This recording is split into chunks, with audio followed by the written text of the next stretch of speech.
Thank you so much, Bassett. And good morning to everyone. It's morning here on my side of the world. It is a great pleasure to share this morning with you on this wonderful presentation. Thanks to the group for inviting me to co-chair. At this time, I would like to introduce a phenomenal speaker, someone with a wonderful, experienced career in clinical engineering, with a great focus on critical care medicine and ventilation, mechanical ventilation, and respiratory therapy, and the application of technology to those areas. So without further ado, it is my pleasure to introduce Tom Larkin. Thank you. I'll just share my screen now. Okay, bear with me. Okay, can everybody see that? Can everybody see my We screen? can see it, Tom. We need you to get your voice higher. Yeah. Okay. Okay, sorry. Can you hear me now okay? Still a little higher if possible. Just bear with me for a sec.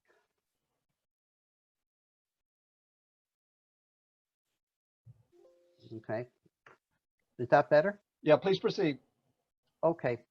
So before we commence the ventilation presentation proper, I just have a couple of slides about the training and education initiative in Ireland, which led directly to the development of this series of mechanical ventilation educational presentations that I'm doing now for medical, nursing, and allied health care professionals, including clinical engineering technicians. This was for non-ICU staff. So let me just move on to the next slide now. So this initiative was taken in response to a call by the Irish government nationally and worldwide to Irish people abroad to be on call for Ireland. It was launched to encourage medical, nursing, and other healthcare professionals to return home, come out of retirement, or redeploy from other areas within the public healthcare system in Ireland to support their critical care colleagues within the healthcare system, particularly in relation to mechanical ventilation.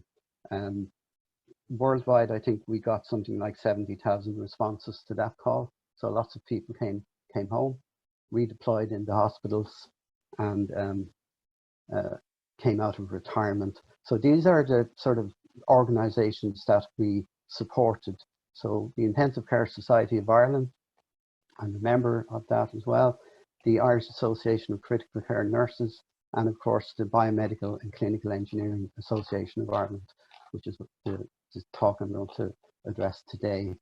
And what I've been doing is developing over the last few weeks bespoke kind of targeted presentations for these various categories of people. So your non-ICU nurses, non-ICU doctors, clinical engineers and medical physicists here in Ireland, and then refresher training to former specialist staff, nurses, doctors and engineers, and people coming out of retirement. So that's just an overview of what, if you like, led to this series of presentations. So I don't have time today to go through the full presentation on this particular topic, which is the basic principles for medical physics and clinical engineers.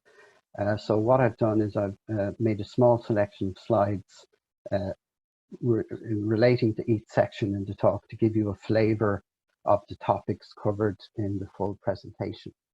So the presentation is divided into 5 sections, sort of reference material which people will need to study further in order to help them understand more about mechanical ventilation, respiratory system modeling, negative pressure ventilation, spontaneous breathing, mechanical positive pressure ventilation goals and terminology, and then a brief discussion of ventilator modes and settings used for C19 patients, current versus original strategies. Things have changed since the outset, the strategy for ventilation.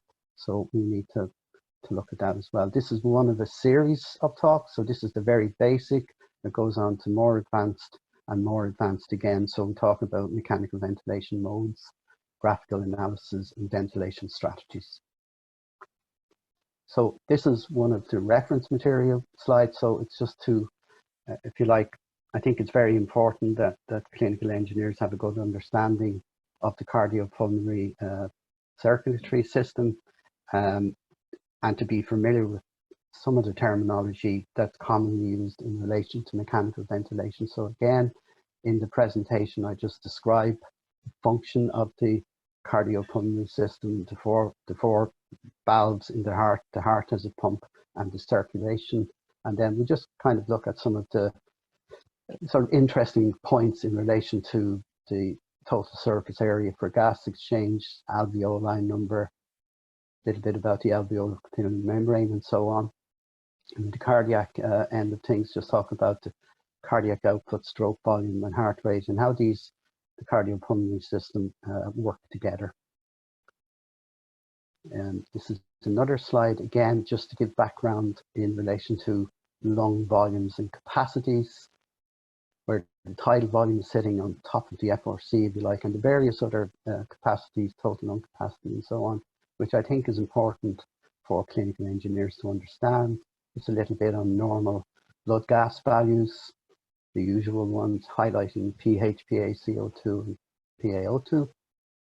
And then just sort of an overview or a vision of the thoracic cage and the diaphragm and the intercostal muscles and so on, and explain the pleura, the parietal and the visceral pleura, and the function of that anatomy. And again, just a little description on what these things are. Then we look at, for engineers in particular, respiratory system modeling. It's useful to have a multi-compartmental model of the respiratory system that they understand, so an electrical or an electronic analogy. And again, we see the ventilator as a constant pressure or flow source. This is the inspiratory valve. We have the circuit compliance, breathing system compliance in parallel with that. And then we have the various components of the breathing system, the ET, the breathing system resistance, the ET tube. The lungs are represented again by resistance and capacitance, mimicking resistance and compliance, and then the chest wall compliance. And then I go on to explain that this can be like equivalent. You can reduce this to an equivalent circuit, which is again just a ventilator as a constant pressure or flow source, total resistance, and total compliance, which is what we tend to do when we're using lung models to test ventilators. But obviously the physiology is much more complex than this electrical analogy, and much more complex than this equivalent circuit.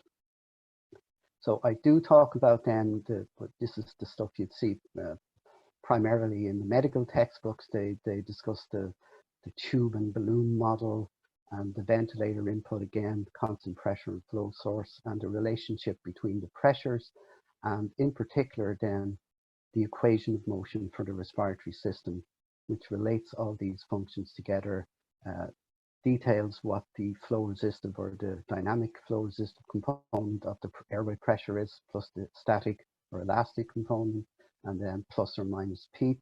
There is an inertance component, but it's insignificant, so it's not usually included in this equation.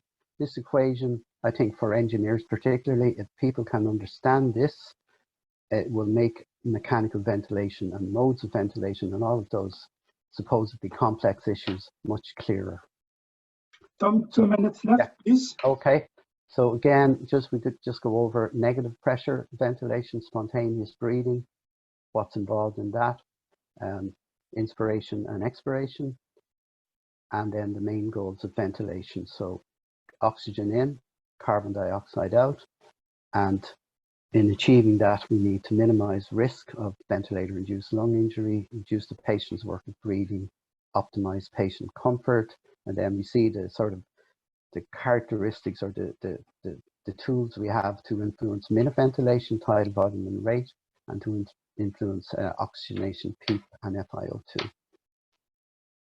Have a quick look at the sort of common modes now that are used for COVID-19 patients: volume control, pressure control, pressure support, a look at the graphics that we see on the ventilators, the settings, the measurements, and the three main scalars that we use, pressure, volume, and flow over time to interpret what's going on with the patient. Talk a little bit about the settings, common settings, some of the more important ones.